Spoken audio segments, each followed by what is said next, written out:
Parfois, ce n'est pas ce qu'un homme dit qui compte, mais comment il se comporte dans ces moments de plus grande vulnérabilité, des moments qui révèlent la profondeur de son amour.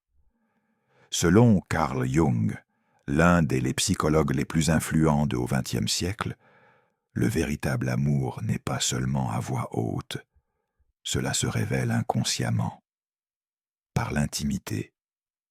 Dans la façon dont il tient, tu fermes les yeux, la façon dont son regard s'attarde sur la vôtre, ou comment sa respiration s'aligne avec à toi en silence, ses émotions les plus profondes se révéler. Mais comment savoir si est-ce de l'amour? Pas seulement du désir. L'œuvre de Jung sur l'inconscient met en lumière 4 signes puissants, involontaires et subtils, des comportements qui n'apparaissent que lorsqu'un homme est véritablement et profondément amoureux. Jung, on nous a appris que l'amour n'est pas simplement l'émotion, c'est la fusion des âmes où les vérités instinctives brutes finissent par se manifester surface. Quand un homme est émotionnellement connecté, son corps et son esprit commencent à exprimer des vérités qu'il ne saurait même pas exprimer, reconnaître consciemment. Aujourd'hui, nous explorons 4 comportements intimes qui, selon la psychologie jungienne, indiquent son amour. Cela va bien au-delà d'une simple attirance. Ce ne sont pas simplement des habitudes, ce sont des actes de dévotion inconscients. Et à la fin de ceci, vous saurez exactement quoi faire. Cherche. Le premier signe, un regard profond, contact pendant intimité. Il y a quelque chose de presque mystique à propos du contact visuel soutenu dans un moment de connexion profonde. Transcende l'attraction physique et touche à l'essence même de l'émotion, l'intimité. Jung appelait souvent les yeux l'intimité. Fenêtre sur l'âme, et ce, à juste titre. Dans son étude de l'inconscient, il a reconnu que le regard est l'un des expressions involontaires rares de le moi intérieur. Les mots peuvent être choisis, même manipulés, mais les yeux révèlent la vérité. L'esprit n'est peut-être pas encore prêt à avouer-le. Quand un homme croise votre regard pendant des moments d'intimité, c'est bien plus que cela. La passion. C'est un aveu silencieux. Il ne se contente pas de vous regarder. Il vous permet de se montrer ainsi. Et cet acte de être véritablement vu est l'un des plus des formes profondes d'abandon. Ce niveau. Le contact visuel est rare. Il nécessite une profonde présence émotionnelle. Beaucoup d'hommes façonnés par les attentes culturelles apprennent à séparer le sexe par émotion. Pour eux, l'intimité peut devenir un acte purement physique. Mais quand l'homme est profondément amoureux, quelque chose change. Son besoin de connexion, il surmonte les vieilles habitudes de détachement. Son regard s'attarde non seulement parce qu'il est physiquement exposé, mais parce qu'il est vulnérable émotionnellement. Jung dirait, c'est le thème, l'émergence du féminin intérieur, aller de l'avant. C'est une partie de sa psyché qui aspire à la connexion, à la profondeur et union émotionnelle. En ce moment, les yeux deviennent plus qu'un simple objet physique caractéristique. Ils deviennent un pont entre âmes. D'autre part, évitez le regard. Le contact peut aussi en dire long. Un homme, celui qui détourne le regard pendant l'intimité, peut encore éprouver du désir, voire de l'intérêt. Mais probablement, il abrite des barrières émotionnelles. Il peut avoir peur. La vulnérabilité qui accompagne le fait d'être pleinement visible. Ou peut-être protège-t-il une partie de lui-même qu'il n'est pas prêt à affronter. En termes jungiens, cela pourrait refléter ombre non résolue, peur cachée ou vieux des blessures qui l'empêchent de se rendre complètement. Les yeux ne mentirent comme le font les mots. C'est pourquoi beaucoup de gens les évitent pour préserver contrôle, pour cacher ce qu'ils ne veulent pas vu. Mais quand un homme garde l'œil contact, inébranlable et ouvert, il parle volume. Cela signifie qu'il vous fait confiance, pas seulement avec son corps, mais avec son être le plus véritable. La version brute et non polie qui existe. Derrière le masque, il y a une raison pour laquelle les amoureux, ils ferment instinctivement les yeux lorsqu'ils s'embrassaient, pour ensuite les ouvrir, comme pour confirmer la présence de celui qui l'amoure. Cette reconnexion silencieuse est instinctive, une façon primitive de dire « je suis pleinement présent ». Voilà pourquoi ce regard profond, le contact est le premier et peut-être le plus important signe puissant de véritable émotion. La connexion ne peut être forcée, elle ne l'est pas, une performance. C'est un acte involontaire de présence, un moment où deux personnes, ils baissent leur défense sous ce regard partagé. L'amour ne crie pas, il est, tout simplement.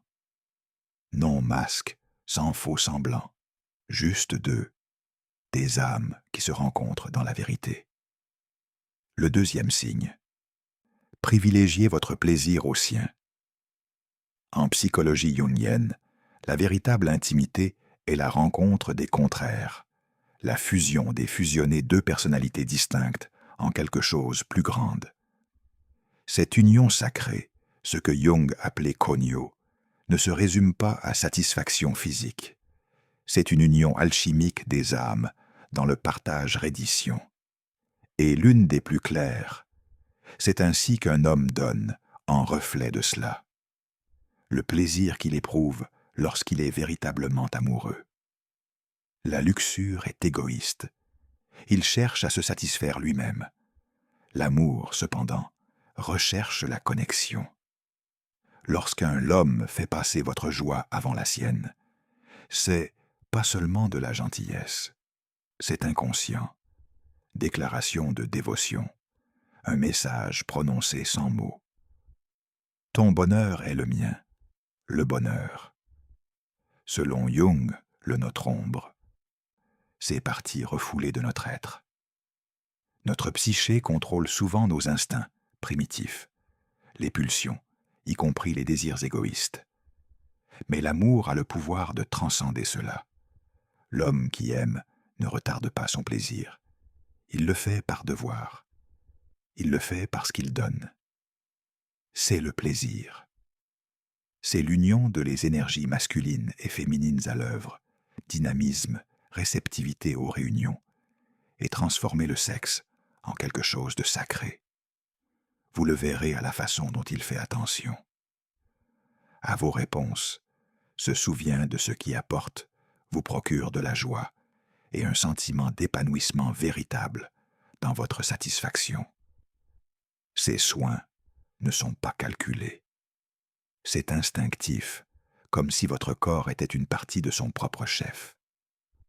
En revanche, le désir qui est cela prend uniquement des mesures physiques. Cela consomme sans considération, mais l'amour nourrit un homme. La poursuite du désir peut se concentrer uniquement sur soi-même. Un homme amoureux est perdu à cause de vous. Jung dirait que cette transformation est le thème, la féminité intérieure le guidant vers empathie, tendresse et un désir ardent de fusionner véritablement. C'est pourquoi les plus petits gestes, la façon dont il te tient ensuite, la sincérité qui se cachait derrière tout ça, était-elle si bonne pour vous? Révélez bien plus que n'importe quel drame. Une déclaration pourrait-elle jamais être faite? Et ceci. L'altruisme ne se limite pas aux chambres à coucher. Jung considérait les relations comme des miroirs, reflétant ce à quoi nous devons faire face et guérir en nous-mêmes.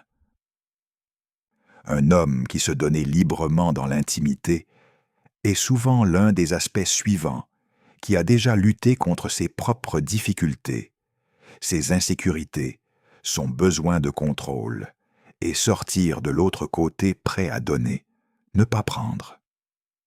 Cette vulnérabilité est l'essence du véritable amour. Pas la perfection, mais la présence. Quand il met « votre plaisir d'abord », dit-il avec son corps, que les mots expriment rarement, sont sacrés pour moi. C'est l'empreinte digitale du véritable amour. C'est impossible. Imiter.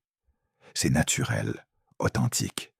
Un signe que son dévouement va au-delà la surface jusqu'à l'âme. Et ce Jung. On croit que c'est là que se trouve la véritable transformation commence. Le troisième signe, après l'intimité, l'affection et l'ouverture émotionnelle. Les moments qui suivent l'intimité en révèlent souvent davantage. Concernant les sentiments d'un homme, plutôt que l'acte lui-même, Carl Jung l'avait compris. La proximité physique a le pouvoir de dissoudre les défenses, apaisant temporairement l'ego et permettre à l'inconscient de surface. Quand un homme est profondément amoureux, le sexe devient plus qu'un simple orgasme, devient une porte vers l'émotionnel, la nudité. Voilà pourquoi le comportement post-coïtal, c'est tellement révélateur. La façon dont il te tient, le laid mot qu'il partage, la vulnérabilité qu'il se manifeste lorsque la passion s'apaise. Ce ne sont pas des choix conscients, mais des révélations inconscientes sur la façon dont il te voit. Le concept jungien de l'ombre, des parties cachées, souvent refoulées, de notre la psyché, explique pourquoi de nombreux hommes ont du mal avec vulnérabilité. La société conditionne les hommes à associer la force aux émotions, la retenue, leur apprendre à se retirer après l'intimité physique, comme si l'affection diminue d'une certaine manière, la masculinité. Mais quand un homme aime, au fond, ce conditionnement le trahit. L'ombre, le moi blessé et sensible généralement sur ses gardes, surgit sans avec sa permission. Il pourrait vous rapprocher. Au lieu de détourner le regard, partager l'enfance souvenir, ou simplement reposer son front contre les vôtres dans une communion silencieuse. Ce ne sont pas des mouvements calculés. Ce sont les rébellions des psychés contre la prétention, preuve qu'ils vous associent à la sécurité plutôt que le simple plaisir. Cet article. La vulnérabilité sexuelle joue un rôle important, fonction psychologique. Jung croyait que la véritable intimité exige une intégration, la fusion de notre lumière et de notre obscurité aspect avec une autre personne. Quand un homme reste émotionnellement présente après le rapport sexuel, il démontre qu'il vous fait confiance, de tout son être, pas seulement de son désir. La façon dont il caresse tes cheveux distraitement ou partage un privé. Cette réflexion révèle que ses défenses s'est effondrées momentanément. Il n'y a pas. Ici, la performance est là, pas de séduction, juste la vérité brute et sans filtre de son attachement à vous. Comparez cela aux rencontres où un homme se retire immédiatement, après point culminant.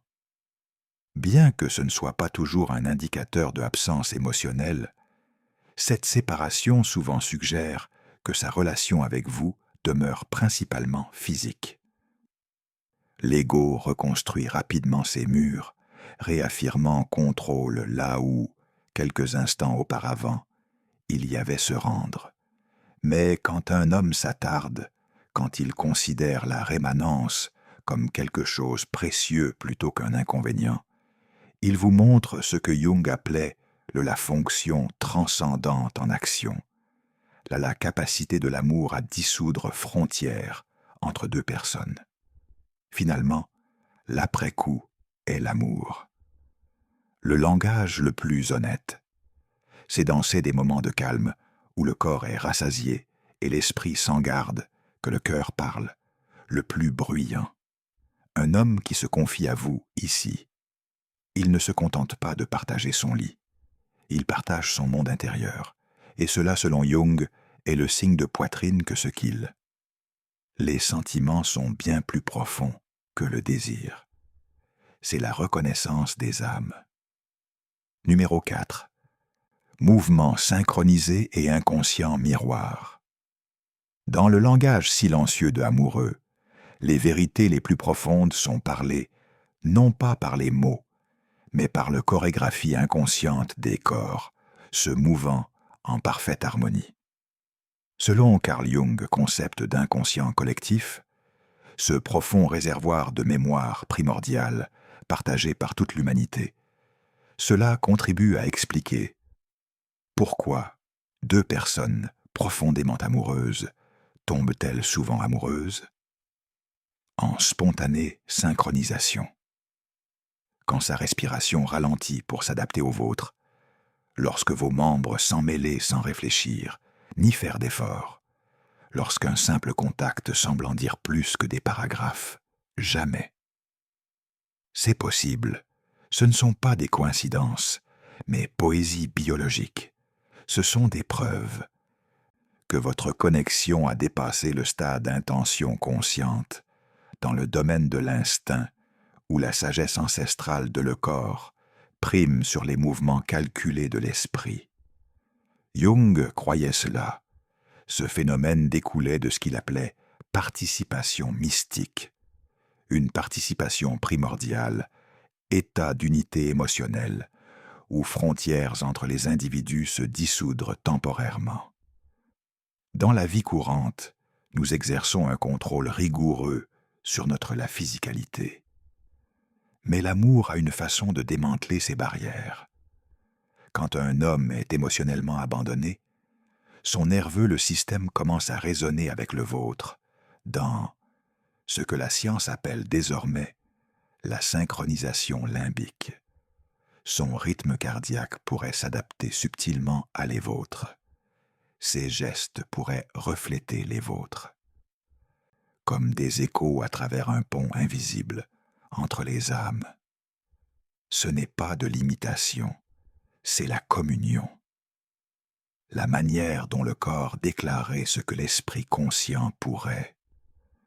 Nous sommes encore trop sur la défensive pour l'admettre. Nous ne sommes pas plus longs séparés. L'importance de ceci, la synchronisation, devient particulièrement apparent lors de moments de profonde immobilité. Remarquez comment, lorsqu'on est allongé ensemble, dans une intimité paisible, vous pourriez les deux changements de position simultanés ou soupirent au même rythme. Ces micros, ces moments révèlent que votre connexion opère à un niveau bien plus profond que interaction sociale.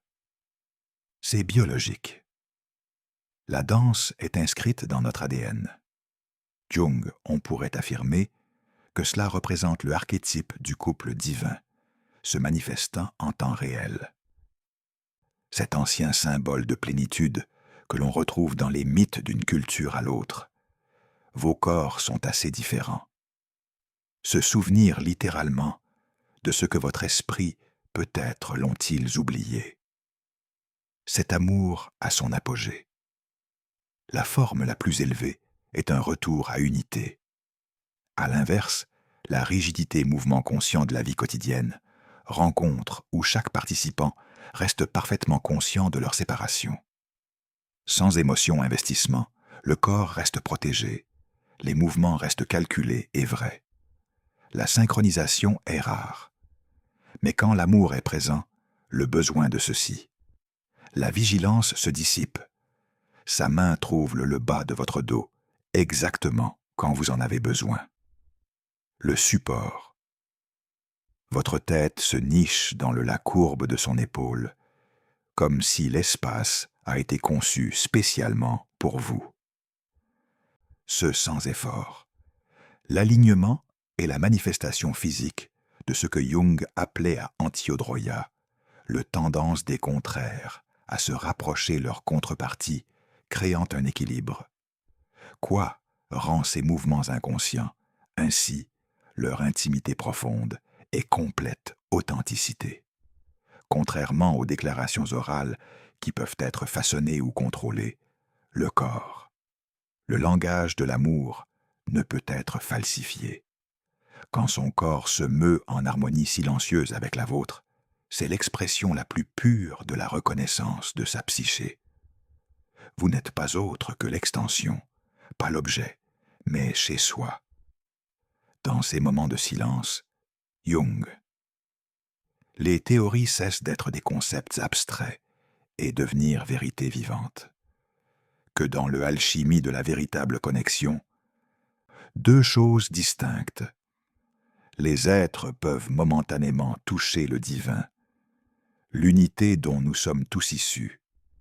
C'est pourquoi le mouvement synchronisé reste l'amour, la danse la plus ancienne et sacrée chorégraphiée, non par une volonté consciente, mais par la sagesse intemporelle de l'inconscient. Carl Jung, le psychiatre suisse pionnier, a vu l'amour bien plus qu'une émotion passagère ou construction sociale.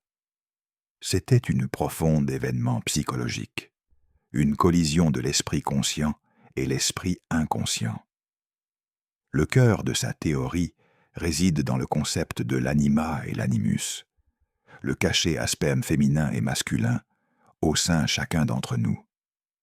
Selon Jung, chaque homme porte une féminité intérieure, image façonnée par ses expériences, attentes et même culturelles influences. Lorsqu'il tombe profondément dans l'amour, ce n'est pas seulement une femme qui l'attire. Il se retrouve face à un reflet de lui-même, propre âme. C'est pourquoi le bon partenaire, ce n'est pas seulement excitant.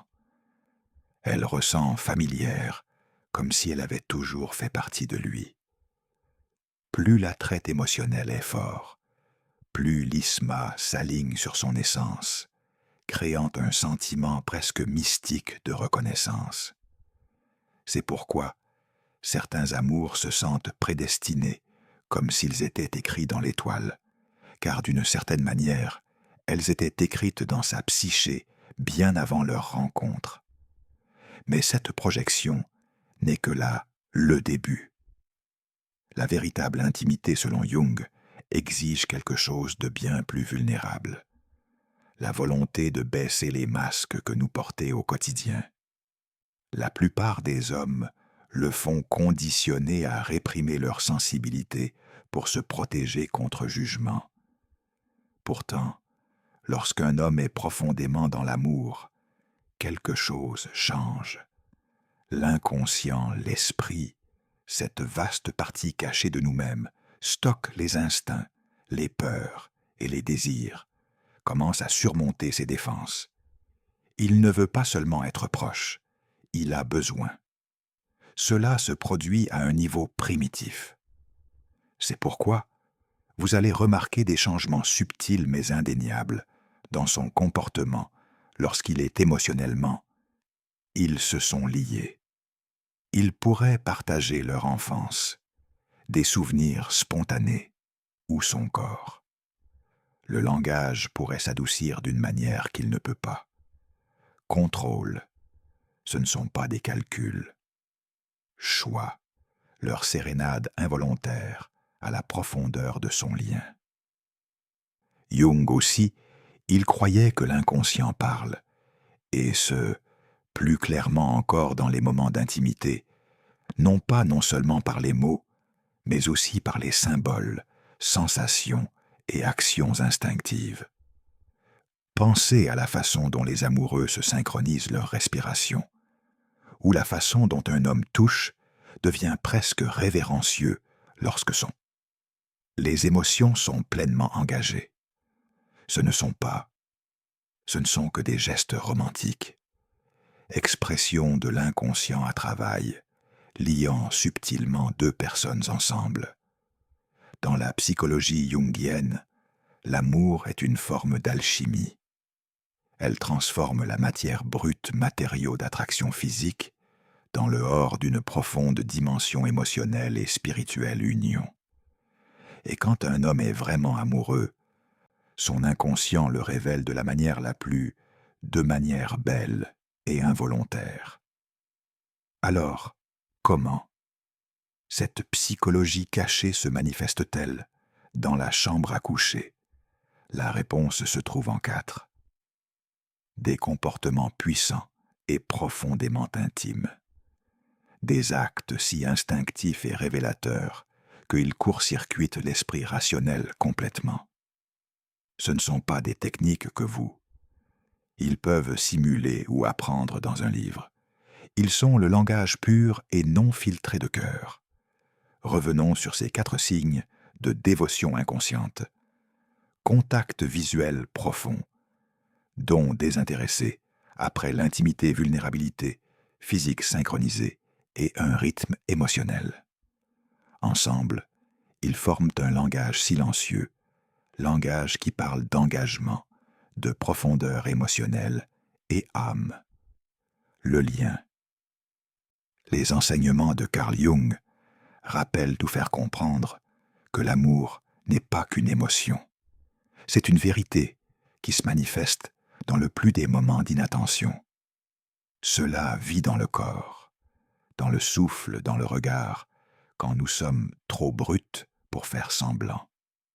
Si votre partenaire, ses comportements montrent que vous n'êtes pas seulement vivre une intimité physique, vous êtes partagé quelque chose de beaucoup plus profond, un lien psychologique et spirituel qui transcende la surface. Maintenant, c'est à vous. Tournez. Reconnaissez-vous ces signes dans votre relation? Avez-vous été témoin de d'autres gestes inconscients qui ont révélé le véritable amour? Partagez vos réflexions et partagez vos expériences dans les commentaires ci-dessous. J'adorerais avoir de vos nouvelles. Si cela exploration de l'amour à travers le regard de Jung, si cela vous a touché, n'hésitez pas à aimer et abonnez-vous pour plus de contenu ancré dans psychologie et sagesse émotionnelle. Et si vous souhaitez approfondir le sujet, laissez-nous. Vous savez, souhaiteriez-vous que notre prochaine vidéo soit découvrir les signaux d'alarme cachés de Jung dans relation, les signes avant-coureurs subtils qu'une connexion puisse ne pas être aussi saine ou aussi satisfaisant que cela en a l'air? En attendant, n'oubliez pas, le corps ne ment jamais. L'amour. Écoute ce qui se cache sous la surface. La surface, et vous saurez toujours la vérité.